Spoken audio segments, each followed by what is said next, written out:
Universitas Bilfat. Pertama, saya ucapkan selamat dan terima kasih penghargaan luar biasa kepada mahasiswa yang telah berhasil menamatkan studinya di Universitas Bilfat. Tepuk tangan bersama. Luar biasa. Ya, ada berapa tadi jumlah totalnya? 76 ya? 76. Jadi 76 mahasiswa ini boleh dikatakan merupakan apa nih? Generasi pejuang. Ya kan?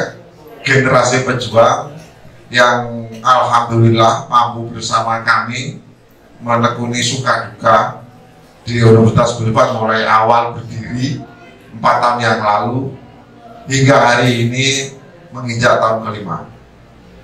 Jadi saya ucapkan terima kasih kepada teman-teman yudisium yang sudah ikhlas dengan penuh ikhlas hati menempuh kuliah di Universitas Bilfat sejak ketika Universitas Bilfat ini masih berdiri.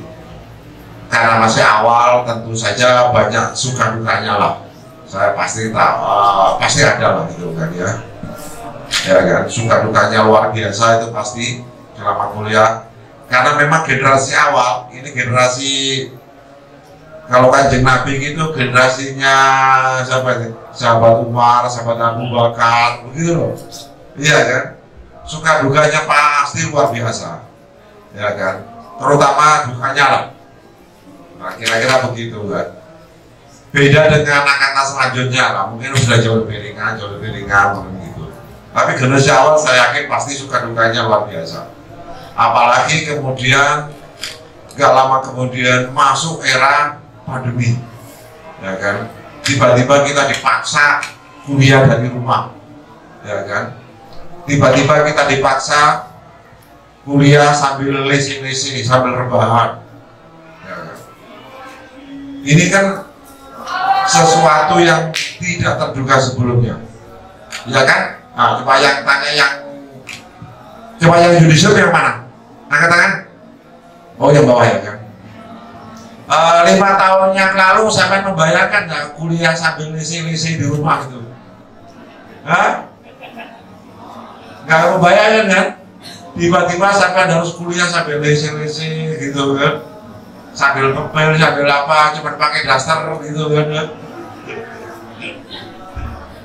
Itu sesuatu yang tidak terbayangkan 5 tahun yang lalu, ya kan? Tapi terpaksa teman-teman mahasiswa ini harus kuliah dengan lesi-lesi, ya kan? Selama 2 tahun. Menikmati kampus hanya berapa tahun itu? 2 tahun kan? Datang ke sini kuliah tatap muka hanya 2 tahun. Habis itu terpaksa lesi-lesi. Katanya enak lesi-lesi, ternyata capek juga kan gitu, mulai pagi sampai siang, ya kan? Ngetekno pulsa, ya kan? Pakai data kesedot terus. Kelihatannya sih enak, nggak kemana-mana, nggak ada transport, ya kan? Ternyata ngetekno pakai data kan begitu. Ya, itu yang terjadi di alami generasi pertama, ya kan? Jadi ibaratnya gitu, jadi mahasiswanya itu masih kurang tuntas lah, mau ke kampus cuma 2 tahun loh. Tiba-tiba sekarang sudah sarjana, ya kan? Nah, ini yang kami ucapkan terima kasih yang luar biasa karena teman-teman mahasiswa yang sudah setia dengan Universitas Bilfat hingga menempuh pendidikan sarjana. Dan juga tak lupa kami ucapkan terima kasih yang setinggi-tingginya kepada para dosen, para dekan yang alhamdulillah berhasil menemani para mahasiswa tadi itu, ya kan, membimbing mereka satu persatu, ya kan. Ya tentu banyak yang bawel, banyak yang apa gitu kan, nama juga mahasiswa gitu kan. Nah, mengasuh mahasiswa di Bilfat ini memang tak pikir juga tidak gampang lah, berat lah, ya kan. Beda dengan di universitas negeri sana. Nah, negeri kan inputnya sudah bagus-bagus, saat dulu masuk pinter-pinter. Nah, di sini kan macam-macam kondisinya, jadi harus bersabar, melayani satu persatu begitu kan. Nah, jadi kalau memang para dosen ini mungkin terpaksa sedikit bawel gitu, saya atas nama dosen saya mohon maaf yang sebesar-besarnya ya teman-teman yang yudisium. Kira-kira dimaafkan nggak nih? Kalau nggak maafkan ya monggo di sini nanti kita selesaikan gitu. Kayak era Kanjeng Nabi gitu loh kan. Ayo siapa yang masih punya masalah gitu loh kan. Sebelum nanti wisuda gitu loh. Biar ketika Anda wisuda nanti sudah plong tuh, tidak ada urusan duniawinya gitu loh. Siapa tahu ada yang gondok sama dosennya gitu loh. Saya atas nama para dosen ya mengucapkan mohon maaf ya kepada teman-teman mahasiswa. Saya yakin para dosen ini nggak punya niat lah untuk mempersulit teman-teman semua. Niatnya pasti dalam rangka membimbing Anda semua menjadi sarjana yang berkualitas. Saya rasa itu niatnya baik semuanya agar teman-teman itu kualitasnya itu meningkat. Nah, kualitas naik itu memang harus bersusah payah. Kalau Anda mau pinter harus bersusah payah. Kalau Anda mau berhasil harus bersusah payah. Nggak ada cerita orang sukses itu langsung tiba-tiba sukses begitu kan, nggak ada. Nah, teman-teman dosen ini membimbing adik-adik semuanya itu ya melalui proses itu. Sehingga ya namanya proses bimbingan mungkin ada sedikit kan begitu. Jadi mohon dimaklumi gitu kan. Nah sekarang kan hasilnya ada kelihatan. Ternyata kemampuan Anda pelan-pelan mengalami peningkatan. Nah tujuannya apa? Satu, sebetulnya teman-teman dosen ini ingin teman-teman mahasiswa ini yang lulus ini mempunyai kemampuan profesional. Ini loh, kemampuan profesional. Apa itu kemampuan profesional? Itu berarti Anda berkompeten. Berkompeten itu terampil, ahli, berkeahlian. Itu kira-kira profesional. Jangan sampai sarjana kita gitu loh kan sudah S1 tapi kompetensinya nggak ada. Misalnya sarjana FKIP pendidikan. Jangan sampai kejadian ada sarjana FKIP apa itu pedagogik nggak tahu. Itu sudah keterlaluan gitu ya. Ya kan? Itu gitu loh. Basic ilmuannya itu ditanamkan apa kan begitu. Begitu juga yang fisika kan gitu. Apa itu zat, apa itu materi, paling fisika sudah tahu. Ya kan? Kan begitu. Nah, itu biar Anda menjadi profesional.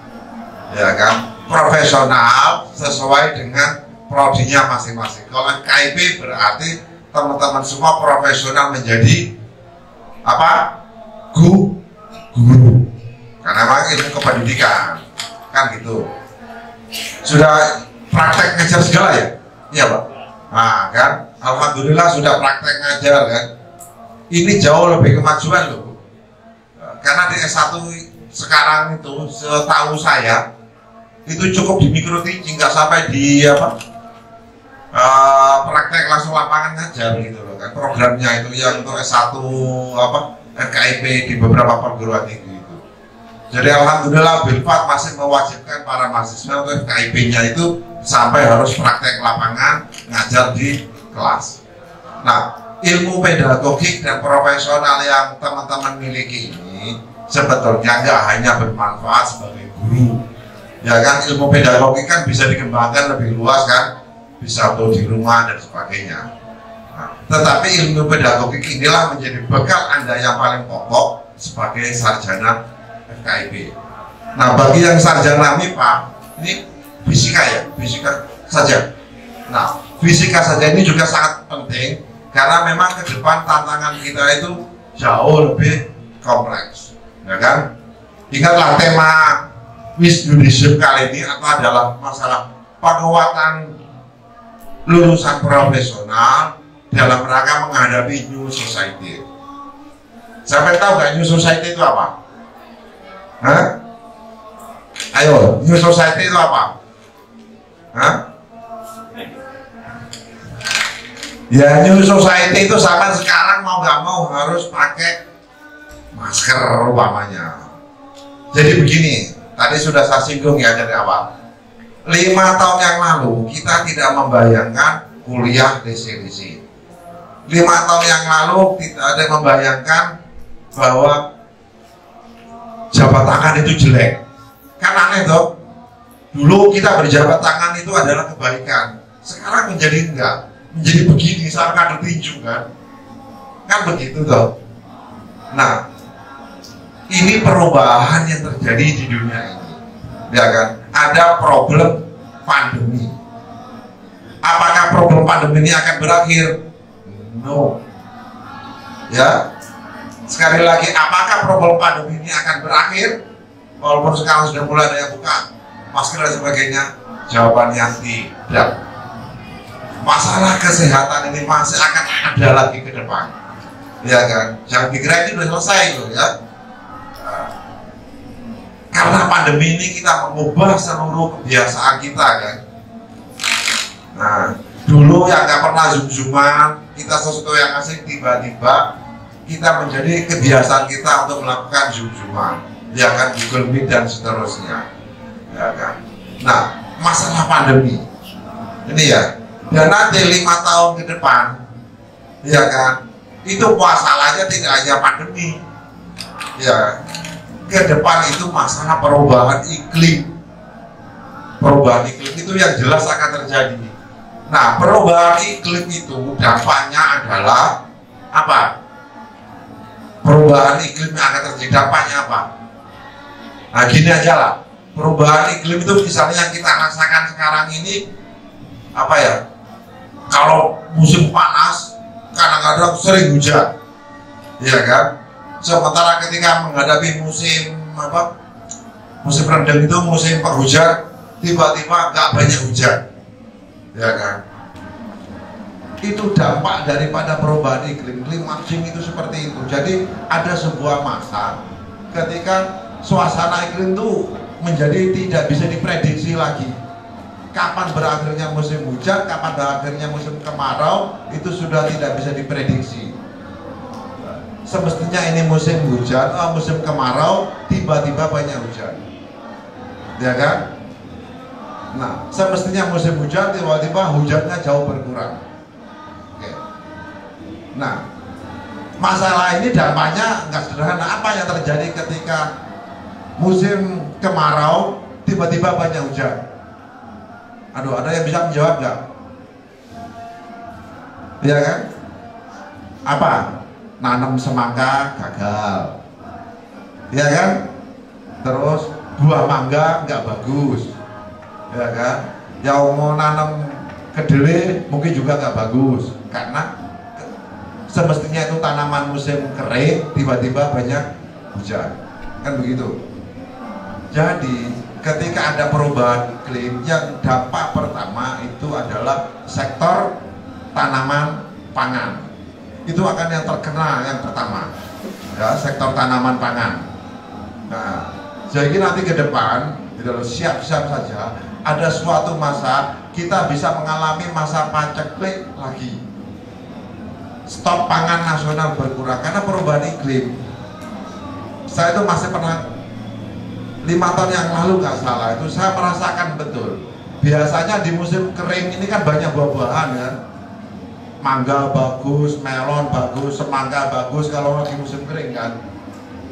Saya teringat beberapa tahun yang lalu perubahan iklim ketika musim kemarau, tiba-tiba banyak hujan terus, mangga gagal, semangka gagal dan sebagainya. Akhirnya stok buah itu jauh menipis, ya kan.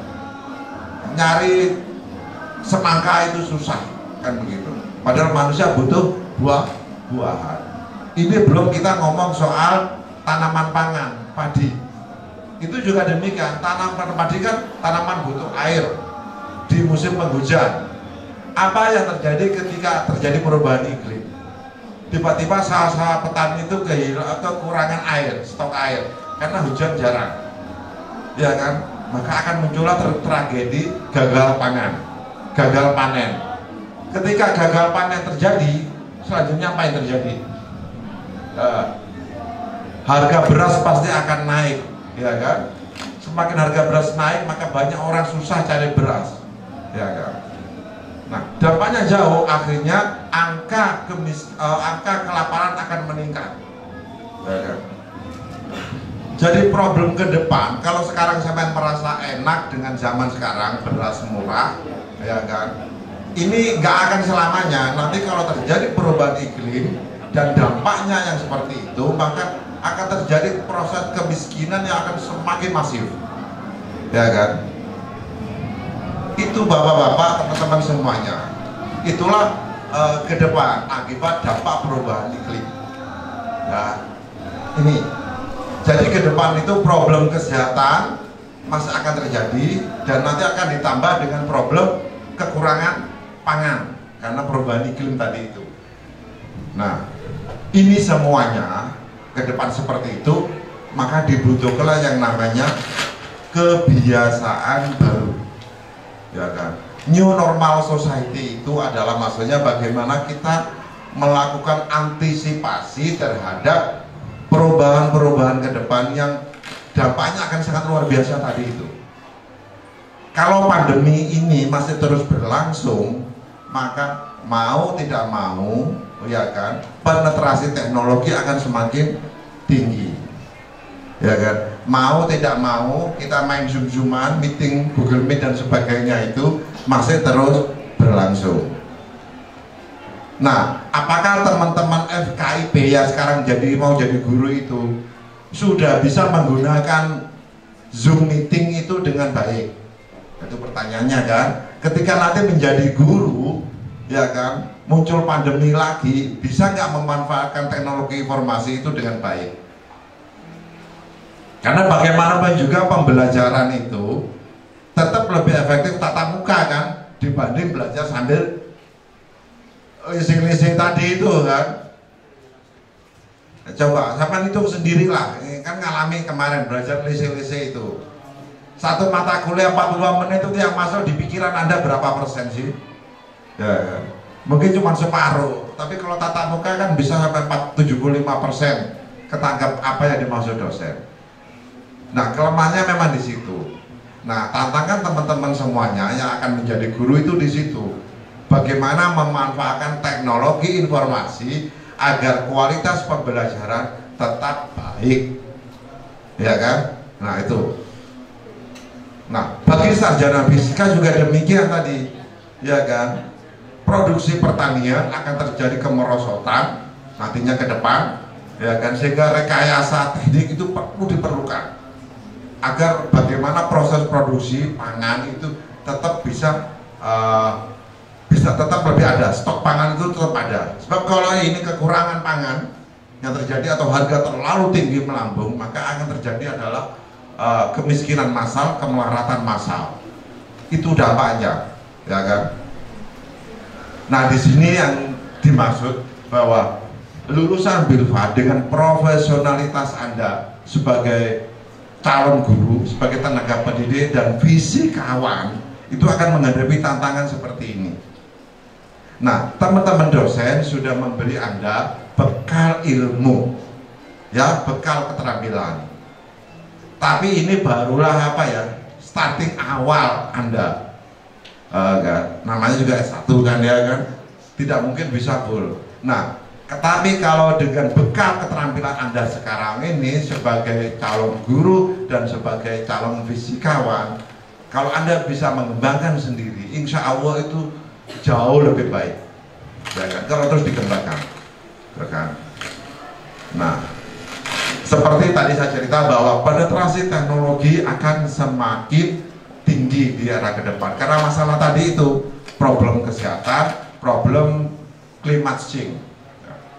Ini semua mau tidak mau para mahasiswa SDM kita di Bilfa itu harus jauh lebih siap, ya kan? Ini bagi kami pimpinan itu menjadi pemikiran yang luar biasa, bagaimana menyiapkan lulusan Bilfa ke depan itu jauh lebih capable, ya kan? Karena itu untuk tahun yang masa baru sekarang ini ada beberapa program yang harus ditempuh. Misalnya nanti masalah literasi digital akan diberikan, akan begitu kan? Nah, sebagai materi bagaimana mahasiswa itu menjadi pengembang aplikasi dan sebagainya, ya kan? Nah, materi-materi yang seperti ini mungkin belum dinikmati oleh angkatan pertama, ya kan? Nah, nanti kalau mau teman-teman ini FKIP, ya kan, bagaimana menguasai literasi digital, bagaimana menghadapi penetrasi teknologi, ya silakan kuliah lagi di Bilfat. Gitu. Nah, tapi bagaimanapun juga saya mengucapkan syukur alhamdulillah tadi Anda semua adalah generasi pejuang yang telah lulus menghadapi tantangan bersama Universitas Bilfat di apa ini sebagai generasi awal kan gitu. Ini luar biasa. Nah, tadi saya ceritakan tantangan Anda ke depan di sana sehingga penguatan profesional itu mau tidak mau adalah wajib.